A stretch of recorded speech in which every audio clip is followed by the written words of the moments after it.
What up everyone, it's your man Nycc here, bringing you another Marvel Legends discussion video, and what I have for you today is word on a Marvel Legends New York Comic Con exclusive item coming this year, and I'll give you my speculations on what that could be. But before we get into everything, if you could please leave a thumbs up, like rating on the video, it'll help show your support for my channel, and I greatly appreciate it. Now with that said, let's talk about it. So I'm a little late here as I've been super busy in my personal life, but I missed a major detail from San Diego Comic-Con that I forgot to mention, so I figured let me make a separate video to talk about it. I'm not sure who broke the news first, but I know some other sites like ToyNewsEye.com have reported on it. But the word is that Hasbro plans to be selling a New York Comic-Con exclusive Marvel Legends item this year. I don't know 100% how true this is, but it could be major. I say major because this is something they've never done before. I'm pretty sure this is the first time ever, as I've went to almost every New York Comic Con in the last decade, and I don't ever remember Hasbro ever selling an exclusive figure over there. They normally just do reveals in a separate location away from the Javits Center, but never sell an exclusive figure. That's always San Diego Comic-Con that they offer. So if this is indeed true, which by word of mouth from Hasbro themselves indicates that we will be getting a New York Comic-Con exclusive this year for the first time ever, let's speculate on what that may be. My thought process on this was looking at patterns of their themed releases this calendar year. What could tie into other lines they have from mainline or other exclusive items, etc., etc. So here are 5 exclusives that could realistically make sense for this event. Starting with number 5, I have the Iron Man Extremis Stealth Suit version. I think this could be an easy one to put out as an exclusive. To me, I think exclusives should be repaints and not essential characters needed to complete a team or their most iconic looks. This would be just a repaint and wouldn't be anything of a major miss out. Maybe just for those building Hall of Armors like I am. They already did this version back in the 2012 Terrax Build-A-Figure wave. This would be a new update. They updated the Extremis armor in the 2023 Puff Adder Build-A-Figure wave and then upgraded him again, this time with an app crunch in the recent Mandarin 2-pack reveal. So I think after that reveal, they'll just repaint it in blue with the latest upgrade. Next at number 4, I have a Gamerverse Marvel vs. Capcom item. More Gamerverse. I don't think we are done with the Gamerverse Capcom Marvel figures this year. I feel like they are going to sneak one more in. So let me pull up this image so we could take a look at the remaining roster, and they are really moving quick with this. As you can see, only 10 characters left. Colossus, Cyclops, Doom, Gambit, Iceman, Magneto, Rogue, Sabretooth, who, like Wolverine, should be on an all-new mold, but needs to be much, much bigger and beefier, the Sentinel, and Storm. Not all of these will be 2-packs, as the Capcom Sentinel is rumored to be a premium oversized deluxe. I also suspect Colossus to be a standalone deluxe as an all-new sculpt from scratch. That would make it to be 4 2-packs available. But honestly, I think Magneto will be Maximum Series. They kind of hinted at that in MCU Collector 24's interview video with them at San Diego Comic-Con. Along with maybe a Gambit or Doom perhaps to be added in a Maximum Series too. So by the looks of all this, we'll probably only be getting 2 more 2-packs before the line is finished. Technically, the Max Spidey isn't Marvel vs. Capcom because it's a comic McFarlane, but just for the sake of making this video easier, I crossed him out for now since he has Capcom-inspired accessories. But we can look at who's already been crossed out for possible repaints. This time, it does not have to be a 2-pack with this sort of exclusive because, like I said before, exclusives are better as fun repaints. Player 1 skins are too important to be a con exclusive, so it has to be ones that would make for some cool Player 2 skins. For instance, Shumagorth in pink, or perhaps someone like a Blackheart where they can just repaint the bath in his heavy blue and purple cell shaders. Who knows, man? They could just repaint Max Spidey in the light red and blue deco without even bothering to give him the proper physique like SH Figuarts did. Wouldn't pass it by Hasbro to do such a thing. But if you were to ask me, I think a blue Blackheart or pink Shumagorth. At number 3, one of the things I could see being done is one of the suits from the Spider-Man Miles Morales video game. I also think, just like the Gamerverse Capcom Marvel figures, that there will be at least another Gamerverse sneak for Spider-Man. We got a lot of skins from Spider-Man 1 PS4 and Spider-Man 2 PS5 this year through waves and exclusives, and I have a feeling there's got to be another on the way for the fall season. Because it's New York, it would make sense to have a New Yorker representative as the exclusive, and who better than Spider-Man?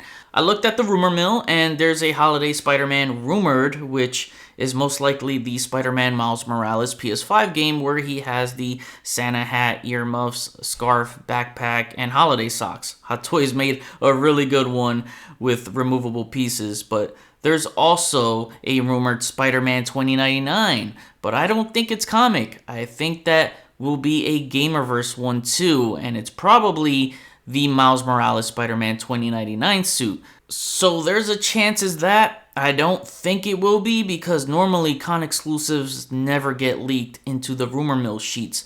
They might go with a skin like the Miles Morales tracksuit or the 2020 Cyberpunk suit, which both are one of his most popular skins in the game. Who knows what it could be, but it can very well be a Gamerverse Spider-Man themed costume. So at number 2, I have Yellow Jacket. Now, before y'all get on me, I know I said repaints are best for exclusives over essential characters. Yes, I acknowledge I said that, and I stand by it. But just because this is on my list doesn't mean I want to see it happen.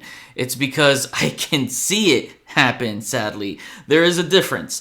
This is Hasbro we are talking about, and if this is their first ever New York Comic Con exclusive offering, then they'll probably want to make a statement to drive in those sales at the booth lines. Now, all I'll say is that if he does end up being a New York Comic Con exclusive, or any exclusive for that matter, remember what I said many times before when I spoke about Yellow Jacket needing to be released around the HasLab Giant Man. If they make him as an exclusive, don't trip out, because he's an easy one to repaint later in gold. I remember saying if they offer him as an exclusive in yellow, then don't worry, they'll make one in a gold deco. If they make his gold deco first, then they'll make one later in yellow to be accessible. I bet they are already thinking how to put out both colors. But let me know what color Yellow Jacket you prefer, yellow or gold, or you don't care and just want the character. He's long overdue and needed to be out when Giant Man was in our hands. I don't care what color, I just need a new one at this point. At number 1, I have the Gamerverse Marvel Snap Savage Land Storm. This might be the most logical choice just because it coincides with another con exclusive with the San Diego Comic-Con exclusive Savage Land 3-pack of Sauron, Rogue, and Shauna the She-Devil. As much as I don't want her to be an exclusive, this probably makes the most logical sense for them from their marketing standpoint. Not from my marketing standpoint, though. I'm just trying to be realistic because they might want something to be highly desirable for their first ever New York Comic Con exclusive. Yeah, this would suck as an exclusive just because they made the 3-pack the biggest pain in the ass to grab on the site. I told everyone that 3-pack was going to sell out fast because of how Savage Land Rogue was highly demanded, and I was right about that. I want this Savage Land Storm to be a lot easier to get in a mainline, like in a Retro Card wave or in an X-Men wave. I just have a feeling they are not going to make it easy with this one. I hope I'm wrong and that it becomes a mainline offering, not an exclusive. One time I remember after they did Kazar and Zabu, I predicted Shauna the She-Devil to come out in either a 3-pack of the Savage Land ladies with her, Rogue, and Storm, or a 2-pack with Sauron. Well, we ended up getting a 3-pack, but instead of Storm, we got Sauron. They should have just done all Savage Land ladies as a 3-pack, as a non-exclusive, but that would have been the biggest Gooner pack they've ever made. They know that would have printed money, but I don't think they were ready for all the gooning. Best thing they can do to rectify the frustration surrounding that San Diego Comic-Con set is to make a comic 3-pack of all 3 Savage Land ladies based off J. Scott Campbell's artwork. That way you have both versions out. You have the Gamerverse and you have the comic versions. Anyways, I'm sure a Gamerverse Marvel Snap Savage Land Storm is on the way, and I think we'll see that sometime before the end of the year.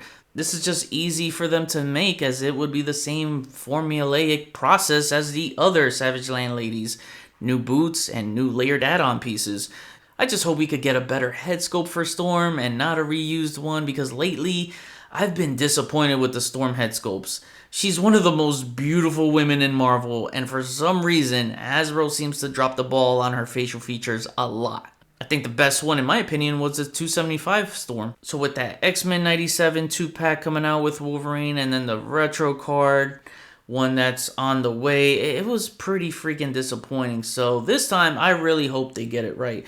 This would be my best guess if I had to think out of all the possible options, as they'll want to make it special being their first New York Comic Con exclusive.